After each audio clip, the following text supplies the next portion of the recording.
always important. Really proud of the way our guys played. That all you know.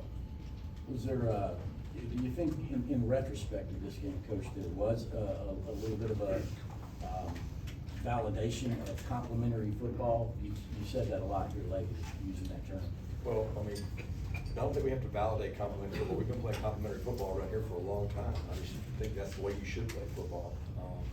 We talked all week about hunting with a purpose. Drew Brandon gave our team an incredible message on Friday.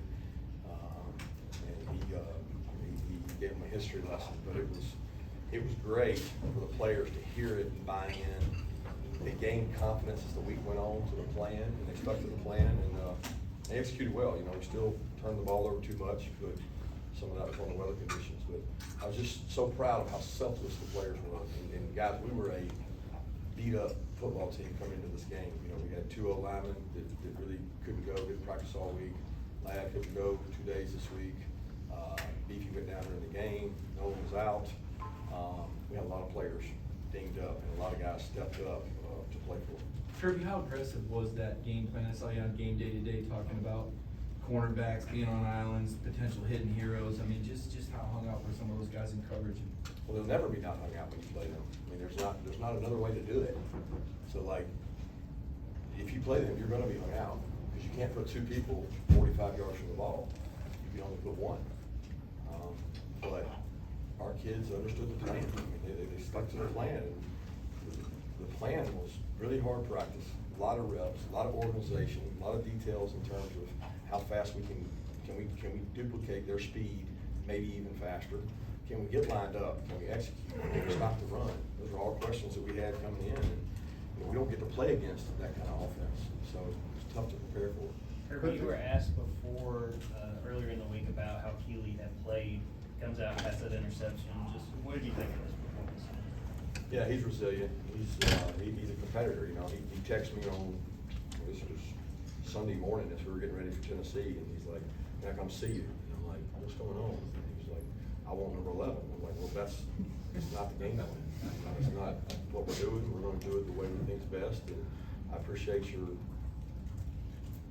energy, your enthusiasm, but we're going to put a plan together, and we're going to ask you to execute it. And he bought into that. He practiced really hard this week. It was important to him to play well. Kirby, players were saying that Nolan Smith kind of poked your team a little bit before the game. Kind of what impact and effect did that have? I didn't hear him. I know I heard his voice talking in there, but I don't know exactly the message and what he said. But I mean, there was a lot of guys that spoke up and said, "Hey, this guy would be out there giving it all for us. The thing we can do is come out and compete and play for him." Because, you know, Nolan's unique. Nolan plays for the University of Georgia. And every kid we got plays for the University of Georgia, but Nolan Smith cares dearly about this university. He would give anything. He'd go out there and play with that arm, even if it meant hurting him in the NFL. He didn't care. He wants to win. He's a competitor. And those guys are hard to find and rare. And some of his messaging and his presence, I told him he could impact this game, just getting guys to go line up faster. Kirby, what is the blueprint for replacing 15 draft choices we're witnessing in real time? Recruit hard, play with physical toughness. I really don't think it's, I think everybody, you know, in the SEC recruits well. Everybody's got good football players around them. Yeah, you gotta go sign good football players. We've done that, but from what I hear from other people that watch us, it's physical toughness. It's Tuesday and Wednesday practice, and you know, I think physical toughness won out today for us because, you know, they're a really physical team. People don't understand that. They're extremely physical. They run the ball between the tackles, and until you take that away, it doesn't matter. It doesn't matter what you do outside. You better be able to strike people and get off block. Jalen Carter, coach, getting him back, just obviously he made plays, but is his presence also ignite something in theory next month? I think it gave us some juice in it. One thing it gave us was depth. I mean, we had 2 guys in that room come up with the flu this morning, and I'm like, Jalen's gonna have to play more snaps, and he took it head on, and I don't know how he ended up playing, but he's certainly an energy boost in terms of the confidence the other players have in him. Kirby, a lot of attention.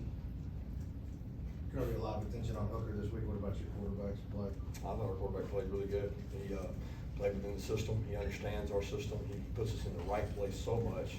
The drive before the half, I mean, that was just clockwork for him to eat their time and guarantee that they didn't get a double possession because they were getting the first possession in the second half. And it was critical, that middle eight, that he did a phenomenal job. If anything, I slowed him down because I wanted to make sure they didn't get a possession. But he converted that third and 5, and it only left us with 1 play instead of 2. But he knows what he's doing. He understands it. And he can tell you there's still mistakes, but when you put that much pressure on a kid, that much decision making, you're going to have some of that gray area sometimes. But going into the half, you were like, I'm not letting them get the ball back. As soon as you got like the 30 or 40, when was it? Yeah, I probably didn't do a good job there. Like it was one of those deals that we were talking on the headphones the whole time. We had 3 timeouts, so we were never worried about it. It's a cat and mouse game because he's over there. He called timeout.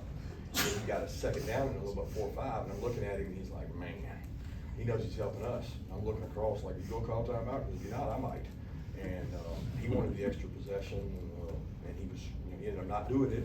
And then when the clock was running, Stetson was ready to snap it and convert the 3rd down. And if we didn't get the 3rd down, I didn't want them getting the ball back because they've been able to be explosive and score quickly. Kirby, you mentioned resiliency. I guess a similar question about Latin McConkey. He's had some drops, and he figures the lead receiver today had that long touchdown. Just what have you seen from him, and what did you see from him?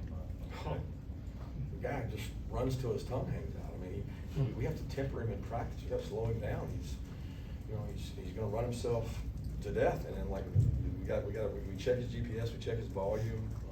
Like I said, he wasn't able to go really Wednesday or Thursday, and came out, played with great toughness. He blocks well, and the guy's a competitor. And his family are the biggest Tennessee people that are. He grew up Tennessee fan all his life, and that was a big game to him. Coach, getting back to the noise for a second, off the top of your head, do you ever recall legal procedure / false start, calls in one game? Notre due Dame, to that noise? I don't know, y'all tell me. I Notre Dame seemed like 20 of them, but it was electric. And you get that when you have a good defense in front of you and a really good crowd. Kirby, How you've seen pleased were you- Stetson win big games before, but what is it about those moments that enables him to really come through? Competitive excellence, competitive toughness. He's a winner. I mean, let's be honest. The guy wins. The guy knows how to play the game. He understands what people are doing. He came off the field one time and we were frustrated. And he said what coverage it was, and a lot of people were saying it wasn't. We go back and look. He was right. He sees the coverage. He understands it. He's stubborn as hell sometimes, but he's a competitor, man.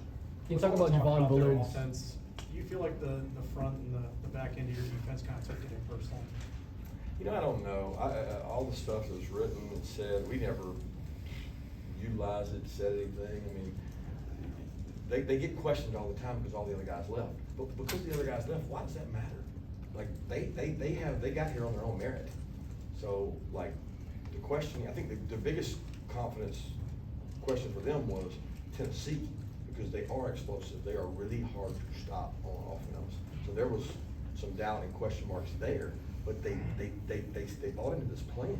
I mean, every coach, 5 coaches of defense go over the exact plan every day. This is what we're doing. This is how we're doing it. We're gonna keep it simple. We're gonna line them fast. We're gonna strike blockers. We're gonna play people. We're gonna keep the ball in front of us. We're not gonna let them be explosive. We're gonna affect the quarterback. We're gonna buy into it. And if everybody does it, we were talking about the plan every time they came off the field. And they executed the plan. Coach, how pleased were you with what you guys were able to do on the line of scrimmage tonight? Very pleased. I think the line of scrimmage always dictates the outcome of games because eventually you have to be able to run the ball some. And we were able to run it, and I don't know, I still feel like they ran it well late, but I feel like we controlled the run game. Did you run the ball in the second half because of the weather, or because you wanted to chew clock, or? The weather, it was sloppy. I mean, you saw it back to back. It's wet. The ball's everywhere. They fumble. They hardly ever fumble. We fumble. We don't fumble much. Back to back, and it becomes who cannot mess it up. I mean, at that point, it was a different kind of game. So we went in the bag a little bit, and they were in a tough position. It's hard to throw in that environment. Punters don't get much love, but that 75-yard kick. I told him he worked on like a boomerang from Australia. Sideline, and I kept get out of bounds, and a hell of a kick by him. And that was a big momentum swing. Coach, adjustments, you talked about how Tennessee adjusts and how this is like option football, but with the pass game. What about the job your staff did? I know you guys don't always pat yourself on the back, but clearly schematically you guys were sound here.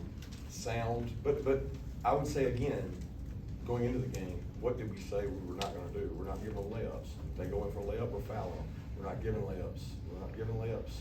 And we stayed away from the layups. And, you know, no disrespect to those other teams, they had a good plan probably too. But if you make it hard, complicated, you can't do it fast enough. Coach, I know you're focused on the guys in your locker room, but recruiting-wise, how big of an impact today, having all those big-time recruits there with the crowd and having the #1 team in the building tonight? Yeah, I think our crowd impressed the folks that were here. We're very fortunate to have a facility here that our administration helped build.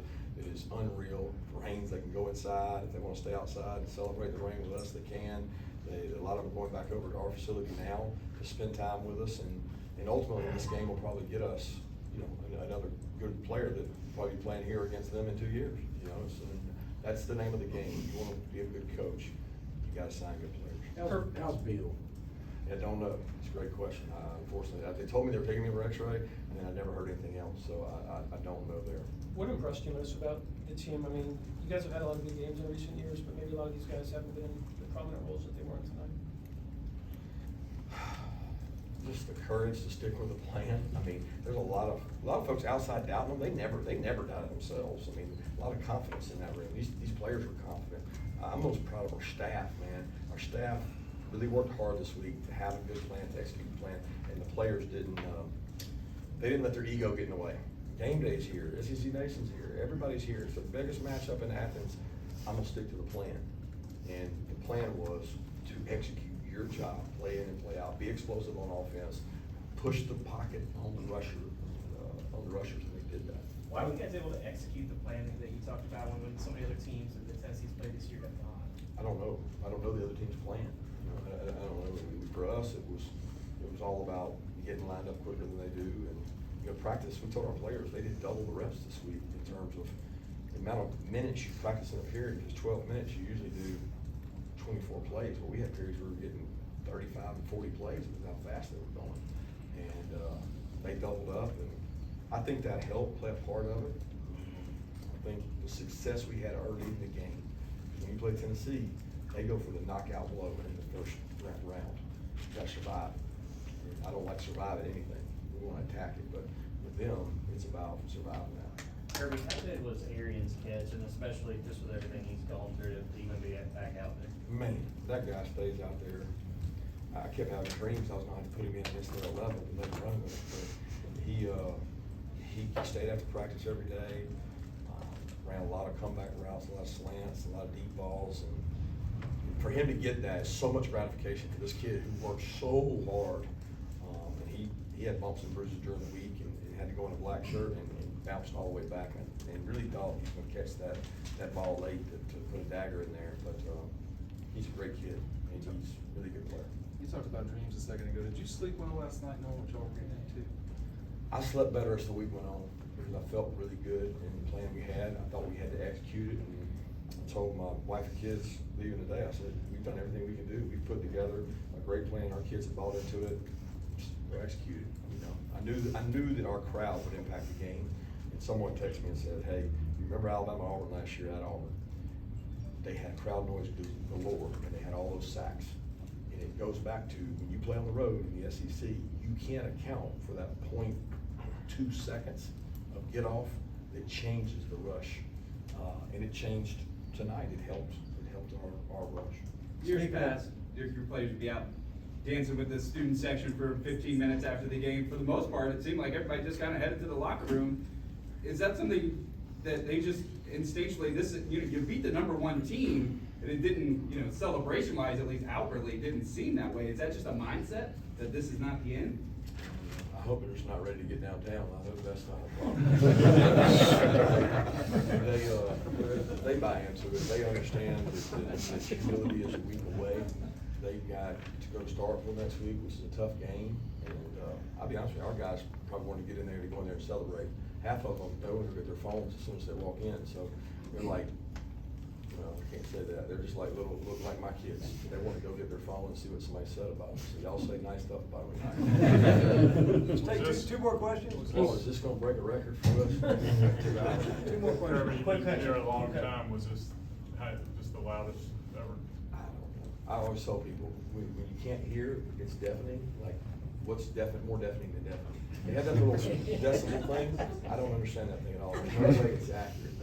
But I look at it as Kentucky was loud, Arkansas was loud, Notre Dame was loud, it was loud, and loud is loud. So there's a point where you cannot hear, and I was proud of our fans, because I don't know if our stadium is exactly built vertically for just crazy crowd noise, but they were impactful tonight.